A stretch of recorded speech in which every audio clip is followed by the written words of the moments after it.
वो जारी रहेगी और मुझे पूरी उम्मीद है, आज से मुझे पूरी उम्मीद है, मुझे बताने की जरूरत न पड़े कि हॉस्टल के अंदर डॉक्टर नहीं है और डॉक्टर उसका इलाज नहीं कर रहा है। और जो डिस्क्रिप्शन में उसे लिखा जाएगा, जो अंदर की दवाइयां हैं वो वहां के लोगों को मिले और वहां से बेचने का काम ना हो। हॉस्टल की दवाई बाहर बेचते हैं और ऐसे टेस्ट लोगों को ना करवाएं जो जबरदस्ती बोलेंगे फलानी वहां से कराओ, फलानी वहां से करो। और अगर इस किस्म की शिकायत मुझे हॉस्टल से आए तो यकीन मानिए इसमें बड़े पैमाने आप उससे कहा करेंगे जो कमियां भी है जो कम है। सर ऑनरेबल एमएलए को पीएसए लगाने के लिए स्पीकर से परमिशन लेनी पड़ती है। देखिए उसके बारे में छोड़ दीजिए, सुनिए जो भी हुआ सो हो गया, जो वक्त था बीत गया। नया कल है, नया दौर है, एक नए दौर की कहानी लिखेंगे। जो बीत गया उसके बारे में मैं बात नहीं करूंगा। 7 एमपीज ने भाजपा ज्वाइन की है। बात वो नहीं है, तोड़ने का काम ये लोग करते हैं। ये सत्ता हासिल करने के लिए किसी भी हद तक जा सकते हैं लेकिन कामयाब नहीं होंगे। 70 साल में पहली बार 2014 में इनको मौका मिला था। 70 साल पहले भी तो हिंदुत्व पहले भी तो था, इन लोगों को क्यों नहीं मौका दिया? आज कुछ लोगों का जहन बदल चुका है, इन्होंने सोचा पता नहीं क्या होगा। ऐसा कुछ नहीं होगा, लोग अब समझदार हो गए हैं, लोग बदलाव चाहते हैं और आने वाले कल में आप थर्ड फ्रंट को बड़े पैमाने भाजपा कह रही है कि नेशनल कॉन्फ्रेंस और कांग्रेस को महराज जो है वो चुनाव खिते से खत्म कर रहा है। चुनाव खिते की बात नहीं है, ये पूरे देश की जरूरत है। देश की बात करिए, आप देश की बात करिए, जम्मू कश्मीर के बदलाव की बात करिए। ऐसी बात नहीं, खिताई जनाब तो एक छोटा सा हिस्सा है, इससे मैं उस मुकाम तक नहीं पहुंच सकता हूं जिस मुकाम का मैंने नारा लगाया है। ये बड़े लेवल की लड़ाई है। मैंने कहा दुनिया की सबसे बड़ी पार्टी से मुकाबला है और ये जो हिंदुस्तान है इसका खूबसूरत एक त्यौहार है जिसे लोकतंत्र कहते हैं, जिसे जमहूरियत कहते हैं। इसको बचाने के लिए और इसका सही इस्तेमाल करने के लिए हम एक रेस में, चीफ मिनिस्टर के वो ही मैं कह रहा हूँ, मैं हकदार नहीं हूँ, मैं उस अखाड़े का खिलाड़ी हूँ।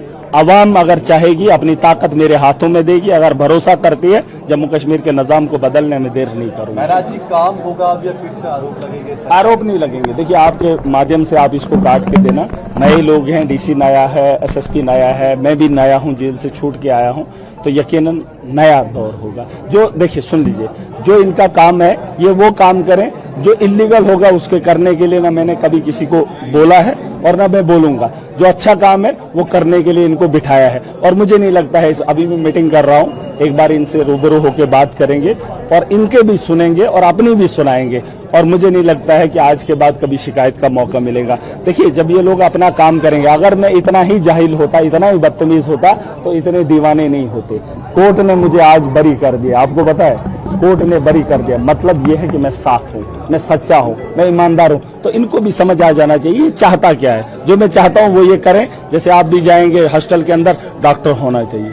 आप भी कभी कभार वीडियो चलाते हो, यहाँ पे डॉक्टर ही नहीं है, तो क्यों नहीं है वो सवाल है। वहां उसकी तैनाती होनी चाहिए। जेल के अंदर में था जो वहां के पुलिस वाले थे, वो तो उतना कैदी तो मैं नहीं रहा जितने वो हैं। वो दिन भर खड़े होते थे, सुबह शाम लॉकअप करते थे। आने से पहले धारा 163 लगाया गया, उसके बारे में वो मुझे नहीं पता। वो देखिए मुझे देख के चलेंगे देखिए आप, मैंने जलसा किया, मैंने अपने लोगों से बात की, बात खत्म। अब ये उनसे पूछे कि आपने ऐसा क्यों किया। देखिए मीडिया का काम सिर्फ ये नहीं कि आप मुझसे सवाल करें, आपका फर्ज बनता है आप उन लोगों से भी सवाल कीजिए जिन लोगों ने ये कार्य किया है। मुझसे बेहतर वो इसका जवाब देंगे। मेरे पास इतना टाइम नहीं है, ये फालतू के काम है, इसके लिए मेरे पास टाइम नहीं है। हाँ, लॉ एंड ऑर्डर की बात मैंने उसकी जिम्मेदारी उठाई है।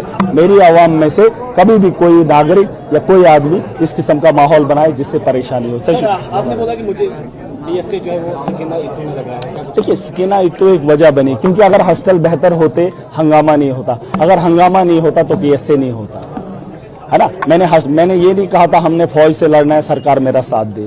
मैंने ये नहीं कहा था कि कानून की बदली करनी है कानून मेरा साथ दे। मैंने तो इतना ही कहा था डॉक्टर की तैनाती हो, जो है।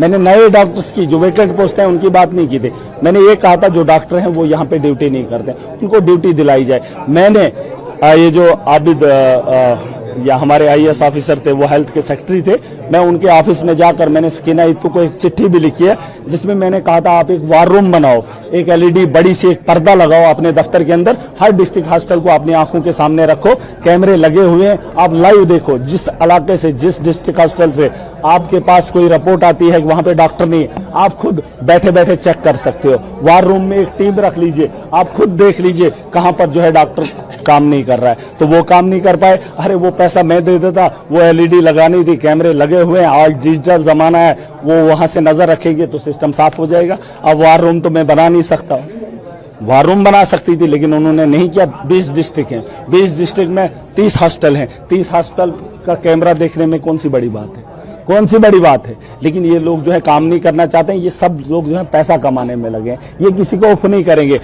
चुनाव में ये इनकी धज्जियां उड़ाते हैं, लेकिन चुनाव जीतने के बाद कभी किसी ऑफिसर से भिड़ने का काम नहीं करते हैं। वो गरीब को कितना ही दबाए उसमें उनका योगदान नहीं रहता है। देखिए, बहरहाल बहुत टाइम हो गया, आखिरी में यही कहूंगा, आप मुझसे ज्यादा सवाल मेरे बारे में इनसे पूछिए, आवाम के सवाल इनको पूछिए। हॉस्टल में आप लोग जाते हैं, क्यों डॉक्टर नहीं है, ये पूछे उनको। अगर सस्पेंड करने की ताकत मेरे पास होती, अगर वो ताकत लगाने की मेरे पास होती, सिस्टम को सुधारने की ताकत मेरी कलम में होती, तो यकीन मानिए मैंने तो कह दिया अल्लाह, अगर मंत्री में होता तो आपको लगता है हॉस्टल ऐसा होता? लगता है? अरे नहीं होता। जिसके हाथ में वो खामोश है। अब वो एक मैडम है, मैं उसके खिलाफ बोलूंगा, बोलेंगे एक औरत के खिलाफ बोल रहे हैं। उसको ऐसे डिपार्टमेंट दिए हैं जो वक्त की जरूरत है, जो जम्मू कश्मीर की जरूरत है, एक एजुकेशन और हेल्थ, इसकी तो हमारे को जरूरत है।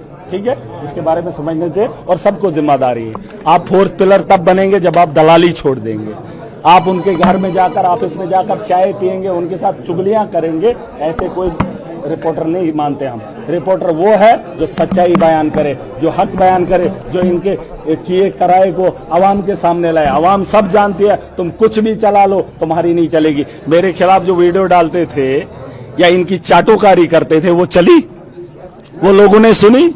नहीं सुनेंगे। अगर तुमने अपना काम सही करना है, ईमानदारी से करना है, तो सच्चाई बयान करो। अगर महराज कहीं गलत है तो सवाल उठाओ, अच्छे से फैक्ट लाओ, मैं सुनूंगा। लेकिन चाटोकारी करोगे, इनके ऑफिस में चाय पियोगे, बड़े नहीं है। और माशरे के उन मुअज्जिज को बताना चाहूंगा, हार पहनाने का काम बंद करो। ये लोग नौकर हैं, ये नौकरी करेंगे, आवाम की खिदमत करेंगे। मैंने कहा था ये डीसी यहां नहीं रहेगा, लेकिन महराज इस सरजमीन का हिस्सा है, ये मेरा डिस्ट्रिक्ट है, ये मेरे लोग हैं। मुझे उसको क्या पड़ी, आज क्यों नहीं है? वो चले गया, अपना वक्त निकाल के वो लूट के गया या छोड़ के गया, है ना। उन लोगों की चाटुकारिता रह गई, उन लोगों का नंगा नाच रह गया, लेकिन आवाम के सामने वो पर्दाफाश हो गया, है कि नहीं? तो इसलिए काम वो करो जो जचे, जो अच्छा हो। अगर महराज बोलने से नहीं डरता